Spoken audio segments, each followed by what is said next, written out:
voltando para o uso aqui do relógio comparador. Um outro tipo de uso do relógio comparador serve para você fazer o alinhamento de peças, tá?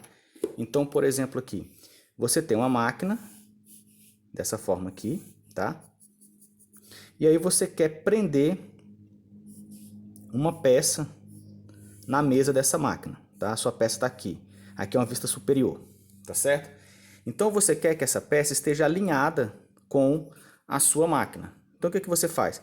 Você prende o relógio comparador com a sua base aqui nessa parte da máquina, por exemplo, e aí através do suporte você coloca o seu relógio comparador nessa posição aqui e faz ele marcar zero.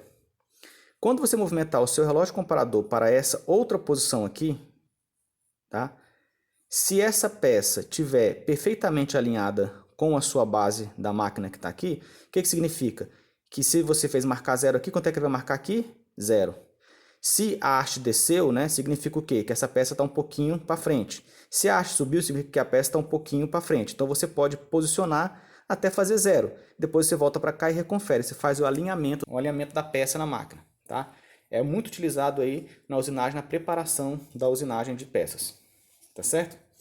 Para fazer esse tipo de alinhamento também, nós temos o que nós chamamos o primo do relógio comparador, tá?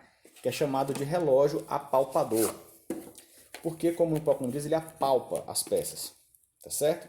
Então, vou mostrar aqui para vocês. Bom, então esse é o relógio apalpador, tá?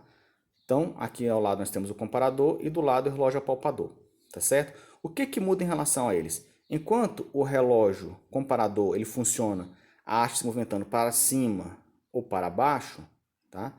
O relógio apalpador ele funciona com a haste se movimentando para frente ou para trás, tá? Então é esse movimento aqui da haste é que faz com que o ponteiro se movimente, tá? Então o movimento para frente ou para trás que faz com que a haste se movimente, tá certo?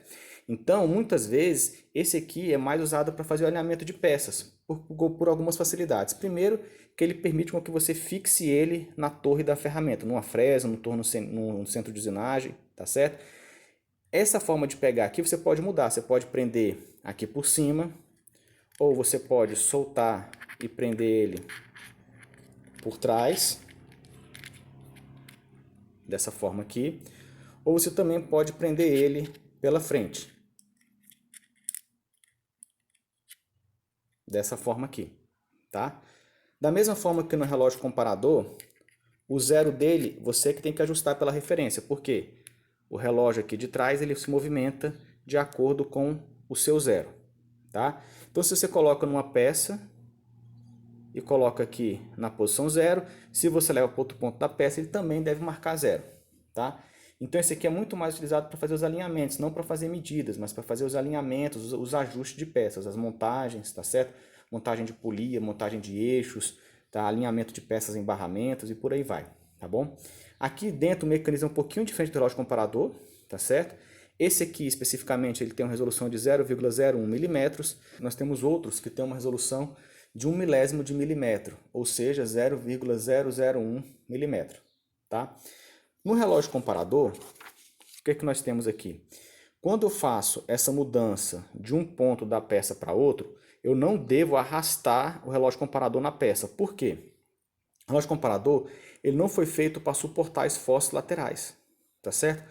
Já o relógio apalpador, em certa medida, obviamente sem ser muito rude, eu consigo até arrastar um pouquinho a minha ponta na peça. Então, para fazer esse alinhamento aqui, ó, de um ponto a outro aqui, o relógio apalpador seria mais fácil de ser utilizado, tá? Outro detalhe a ser observado, observem o que está escrito aqui no relógio apalpador, antimagnético. Por quê? Esse relógio apalpador ele é muito sensível, tá? Ele vai 1 milímetro para frente ou 1 milímetro para trás.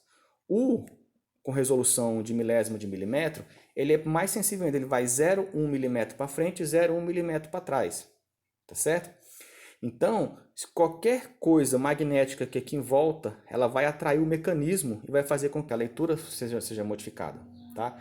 Então, por isso quando você vai usar esse instrumento com uma base magnética, com aquela que eu mostrei para vocês, é importante que vocês façam isso com um instrumento que seja antimagnético, tá? Os instrumentos que não são antimagnéticos, eles serão afetados, né? O resultado da leitura vai ser afetado pelo próprio campo magnético gerado pela base. Então, onde é que você usaria um instrumento que ele não é antimagnético? Você usaria, por exemplo, para fixar numa máquina, tá? Quando eu falo fixar numa máquina, imagina o seguinte aqui, tá? Eu tenho aqui uma fresa, por exemplo, né? Eu vou desenhar a base da fresa aqui, de forma bem esquemática, né? Aqui está a minha fresa, e aqui está a árvore da ferramenta. Então, eu posso fixar o meu relógio ao apalpador aqui, e aí eu fazer o alinhamento das peças. Depois eu tiro o relógio apalpador e coloco a ferramenta e começo a fazer a minha usinagem. E aí, o que não é antimagnético, eu posso utilizar ali tranquilamente. Agora, se eu vou usar com base magnética, ele necessariamente tem que ser antimagnético. Tá certo?